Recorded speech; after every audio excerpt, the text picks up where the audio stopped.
첫 번째 이야기. 크리스마스 이브에 그녀랑 단 둘이서 조용한 곳에 있고 싶었던 나는 깊은 밤중에 차를 산길로 끌고 들어갔다. 아파트 뒷산 산등성이에 있는 길이었는데도 밤이 되면 아무도 나타나지 않을 정도로 인적이 드문 깊은 산길이었다. 그런데 차를 세웠을 때 어디선가 발자국 소리가 나는가 하며 우는 소리 같은 것이 들려오는 듯 하기도 했다. 이상한 생각이 들어서 좌우를 두리번거려 보니 차창에 맨발로 서 있는 창백할 정도로 하얀 피부의 여자 어린아이의 모습이 보였다. 창에 바짝 갖다 대고 그 하얀 얼굴은 기괴한 표정으로 차 안을 바라보고 있었다. 피를 흘리고 있는 입으로 차창을 세게 두드리며 소리쳤다. 순간 나는 혼비백산하여 정신없이 차를 돌려 도망쳐 나왔다. 이튿날 텔레비전 아침 뉴스에서 나는 뉴스 내용을 보고 미쳐버릴 것만 같았다. 실종되었던 여자아이가 오늘 새벽 산속에서 유괴범에게 살해된 시체로 발견되었습니다. 해석: 유괴범에게서 도망친 여자아이를 지나쳐서 결국 아이가 죽음. 두 번째 이야기. 여자는 피곤한 몸을 이불 속에 파묻고 알바에서의 지친 하루를 마무리하려고 했습니다. 그러나 밖에서 들리는 딱딱 하는 소리가 여자의 평온한 순간을 깨어버렸습니다. 동생에게 시끄럽다고 소리쳤지만 답이 없어 여자는 분노하면서도 불편한 기분을 갖고 눈을 감았습니다. 그러나 소리는 더욱 강렬해졌고 동생에게 따지려고 일어나려고 하는 순간 여자는 몸이 움직이지 않는 것을 깨달았습니다. 가위에 눌린 듯한 느낌이 들었고 그 상태에서 여자는 무력하게 눈을 감은 채 소리에 귀를 기울였습니다. 딱 하는 소리는 이제 귀 옆에서 울려 퍼지고 있었고 갑자기 그 소리는 연기를 왔다 갔다 하면서 더욱 강렬해졌습니다. 그렇게 얼마나 많은 시간이 흘렀을까. 여자는 조용해진 소리에 슬며시 눈을 떴는데 아무것도 안 보였습니다. 습함과 축축함이 느껴졌습니다. 그때 딱 손으로 치는 소리가 아닌 입으로 내는 소리가 귀에서 울렸습니다. 그 후 더 이상 아무 소리도 안 들렸습니다. 해석: 여자가 눈을 떴을 땐 그것의 입속이었다.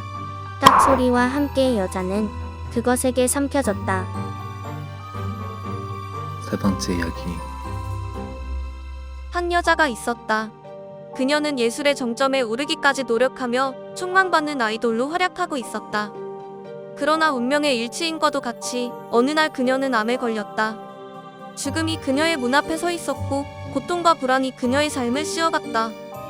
그녀의 어머니는 딸이 어떻게든 마지막으로 한 번이라도 더 춤을 추는 모습을 볼 수 있다면 그것이 자신의 마지막 소원이라고 생각했다. 그러나 의학적인 치료로는 더 이상 희망이 없었다. 절망에 휩싸인 어머니는 마지막 수단으로 한 무당을 찾아가기로 결심했다. 무당은 돈을 받고 부적을 한 장 써주었다. 대신 딸 아이가 춤을 추게 된다면 절대로 사진을 찍어선 안 된다고 했다. 그리고 얼마 후 딸의 방에서 이상한 소리가 들려왔다. 어머니는 서둘러 딸의 방으로 다가갔다.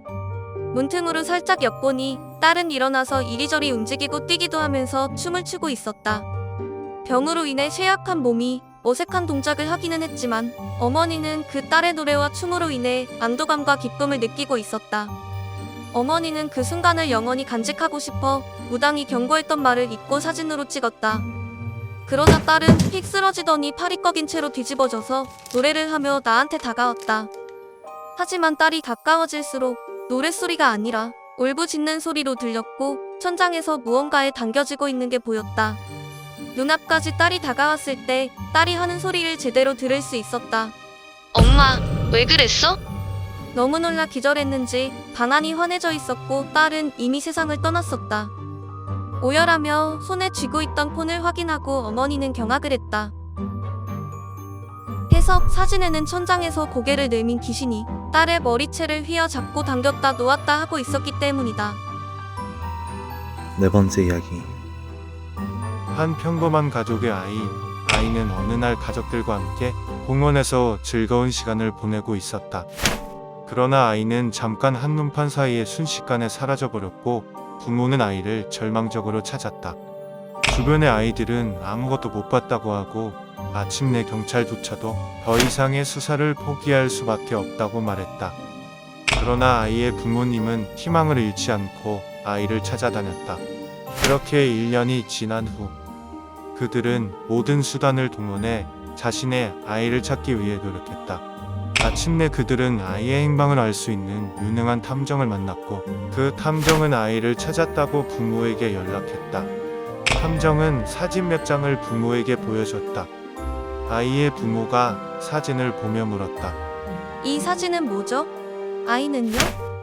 탐정은 피식 웃으며 사진을 보면서 얘기했다. 이 사진은 아이가 방문했던 곳, 아이가 먹은 음식, 그리고 눈으로 봤던 곳입니다. 탐정의 말에 기뻐하는 부모는 그에게 아이가 지금 어디에 있는지 물었다. 탐정은 다시 한번 웃으면서 말했다. 아이는 전 세계 어디에나 있습니다.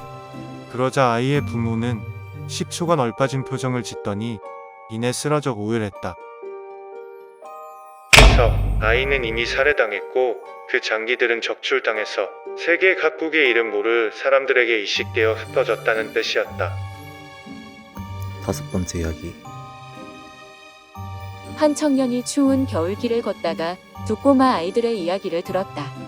그 아이들은 나무 앞에서 맨날 춤추는 아저씨에 대해 얘기하고 있었다.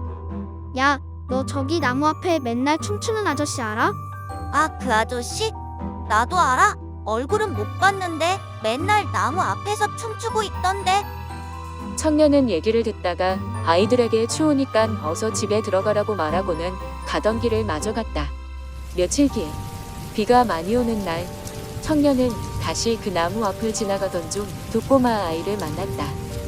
야, 그 아저씨 오늘도 춤추던데. 크크크 봤어? 개웃김. 아이들은 오늘도 아저씨가 춤추고 있다고 얘기했다. 결국 청년은 궁금증에 휩싸여 나무 앞으로 가보았다. 멀리서 나무 앞에 춤추는 아저씨를 발견한 청년은 눈을 떼지 못했다. 그 아저씨는 추위에 떨면서도 춤을 추고 있었다.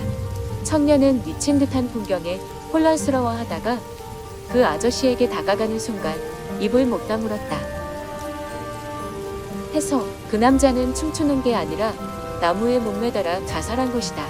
하지만 사람들은 그 남자가 목매단 게 아니라 춤추는 것이라 오해했고 바람에 시체가 흔들렸던 것이다. 6번째 이야기.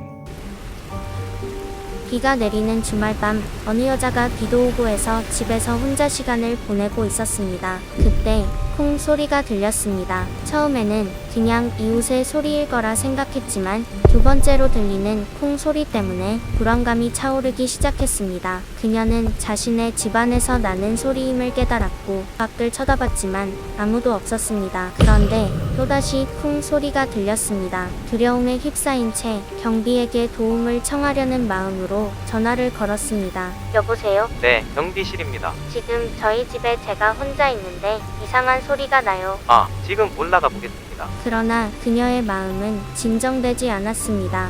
갑자기 전화벨 소리가 울려 두려운 예감이 심해졌습니다. 여보세요? 지금 당장 집에서 나오세요. 당신 전화기 끊는 소리가 2번 들렸습니다. 해석. 전화가 2번 끊겼다는 소리는 누군가가 집안에서 다른 전화기를 하나 또 들고 있었다는 얘기다. 마지막 이야기. 유칼이란 아이가 있었다. 그 아이는 부모님과 함께 살았는데 유칼이가 초등학교에 들어갈 무렵 아버지가 돌아가셨다. 그래서 아버지 대신 어머니가 유칼이를 위해 열심히 일을 했지만 혼자서 그 많은 일을 하기엔 무리였던지라 결국 유칼이가 중학교에 들어갈 무렵 유칼이의 어머니가 쓰러지셨다. 병원에서도 더 이상 손을 쓸 수 없는 단계까지 왔다고 했다. 그날 밤 어머니는 유카리에게 자그마한 부적 주머니를 손에 쥐어주며 이렇게 말했다. 유카리, 이제 너는 앞으로 혼자가 될 거야. 혼자서도 잘 이겨낼 수 있지? 정말 너무 힘들고 지쳐서 아무것도 할 수 없을 때 이 부적 주머니를 열어보렴. 그 말을 남기고 어머니마저 유카리의 곁을 떠나고 말았다. 유카리는 결국 친척 집에 맡겨지게 되었다. 그리고 유카리는 고등학생이 되었다. 고등학생이 되어서도 유카리는 어머니가 준 부적 주머니를 가방에 항상 매달고 다녔다. 그것을 본 같은 반 짓궂은 남자아이가 유카리의 부적 주머니를 빼서 장난을 쳤다. 촌스럽게 왜 이런 걸 들고 다니냐? 안 돼. 그건 우리 엄마의 유품이란 말이야. 돌려줘. 그 말에 남자아이는 잠시 흠칫했지만 곧 다시 유카리를 놀려댔다. 대체 이 부적 주머니에 뭐가 들어있을까? 안 돼. 열어보지 마. 남자아이는 유카리의 말에도 아랑곳하지 않고 부적 주머니를 열어보았다. 부적 주머니 안에는 자그마한 쪽지가 들어있었다. 남자아이가 그 쪽지를 피더니 이내 얼굴색이 창백해졌다. 유카리는 남자아이가 들고 있는 쪽지를 빼앗아 그것을 읽어보았다. 그 쪽지에는 분명 어머니의 글씨로 이렇게 적혀 있었다. 죽어. 해석. 부적이라 생각했던 것이 사실은 극단적인 순간 삶을 그만 포기하라는 어머니의 조언이었다.